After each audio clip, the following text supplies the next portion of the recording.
Assalamualaikum warahmatullahi wabarakatuh.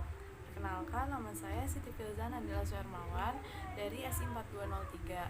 Berikut saya akan menjelaskan modul ke-8 APSI yang berjudul Transisi dari Analisis Desain Menggunakan Diagram Interaksi.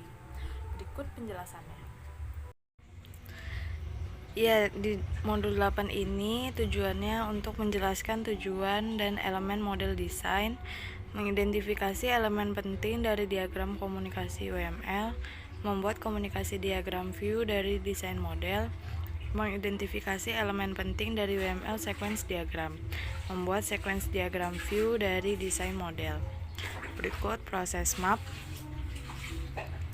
Memperkenalkan desain model. Model desain dibuat dari model persyaratan, lalu digabung dengan model arsitektur untuk menghasilkan model solusi yang akan menjadikan sebuah kode. Diagram interaksi UML adalah nama kolektif untuk sequence diagram, communication diagram, dan diagram interaksi overview. Setiap diagram interaksi UML digunakan untuk menunjukkan urutan interaksi yang terjadi antara objek selama satu atau dua use case skenario, sebuah fragmen dari satu skenario kasus penggunaan. Interaksi UML diagram ini juga digunakan untuk menunjukkan urutan dari interaksi yang terjadi antara sistem dan subsistem. Membandingkan antara analisis dan desain. Analisis membantu Anda memodelkan apa yang diketahui tentang proses bisnis yang harus didukung sistem, yaitu use case dan domain model. Sedangkan desain membantu Anda memodelkan bagaimana sistem akan mendukung proses bisnis.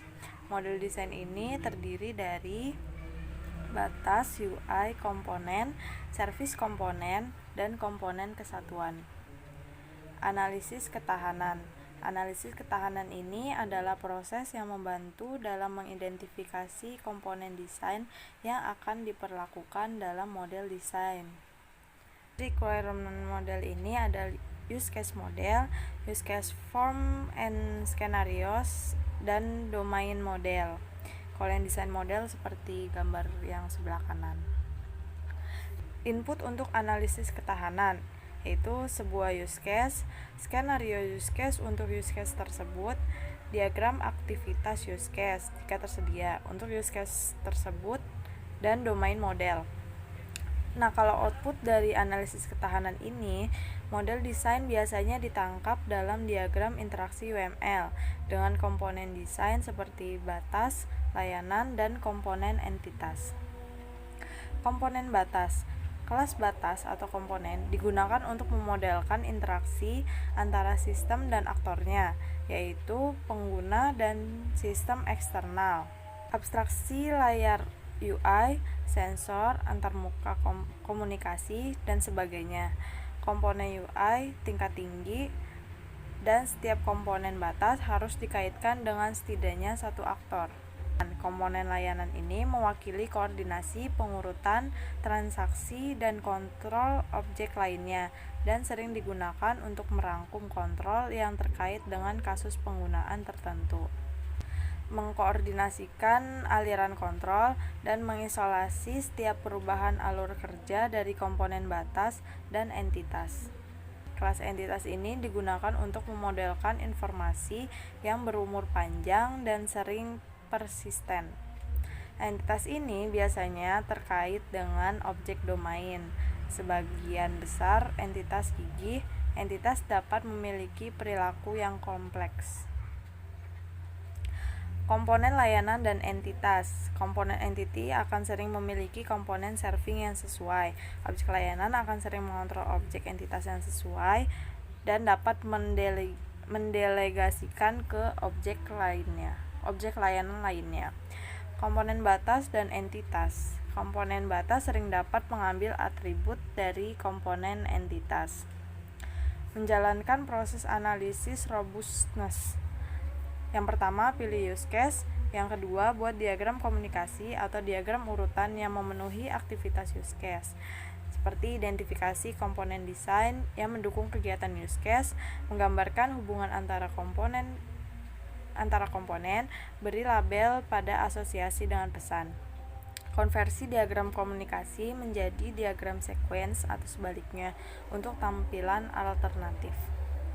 Mengidentifikasi elemen-elemen diagram komunikasi. Diagram komunikasi UML terdiri dari elemen berikut. Ini reservation UI, reservation service, dan reservation. Ya, ini variasi dari komunikasi diagram yang sebelumnya.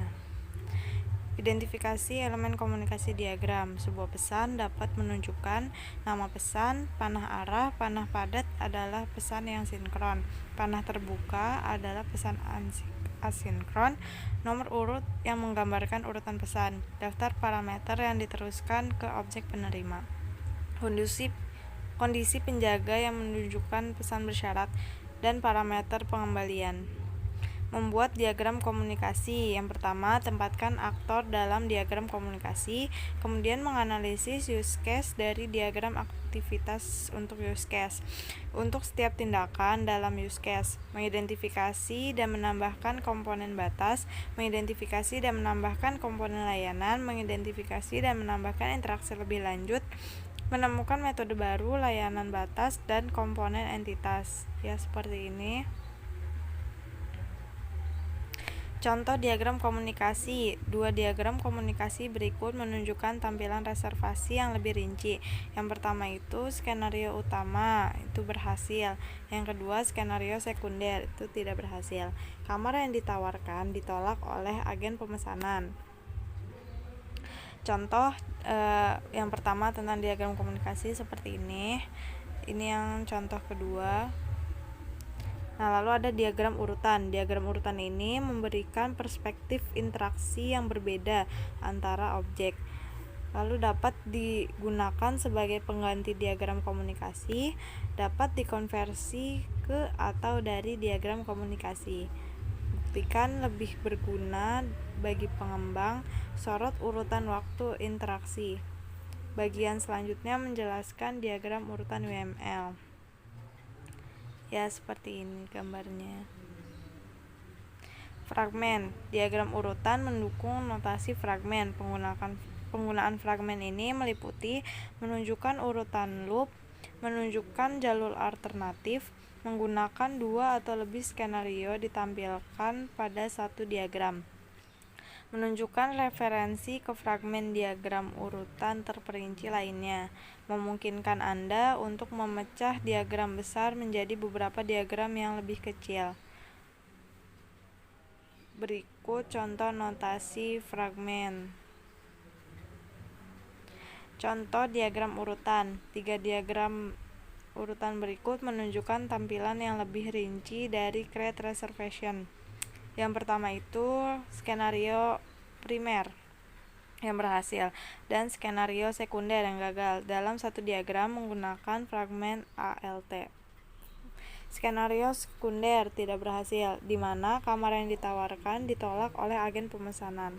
Yang ketiga, diagram urutan fragmen yang menampilkan detail lebih halus untuk fragmen get reservation detail dan termasuk fragmen loop. Detail yang lebih halus telah disembunyikan dalam fragmen. Ini contoh diagram urutan. Ya, jadi ringkasannya diagram interaksi itu digunakan untuk mengidentifikasi komponen desain yang memenuhi kasus penggunaan. Lalu interaksi objek dapat divisualisasikan dengan UML, yaitu diagram komunikasi dan diagram urutan.